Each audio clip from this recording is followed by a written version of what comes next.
So I got order from the Rag Company. I believe it's my bottle of Crystal Serum Light from G-Technic, as well as the G-Technic detailing bag. I'm gonna unbox it quickly and give a little first overview and impressions. And then we got a nice, cute little sticker from G-Technic. Just a basic Rag Company QR code and Rag Company microfiber cloth.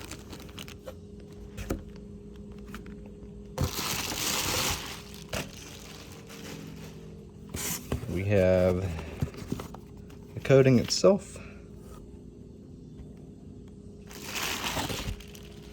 and the bag, which I'm excited about.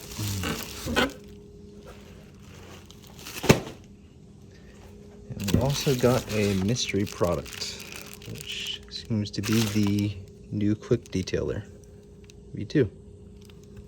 So the bag itself came with a nice Velcro liner. I'm gonna set up later, but the bag itself is very nice and deep and nice and wide. Supposedly a polisher will fit in here, so if it does, that'll be really nice. So yeah, I'm excited to use that, and then I'm excited to recoat the Mustang in this, as well as eventually play around with the new Quick Detailer. So yeah, this is pretty much a basic overview and quick little unboxing.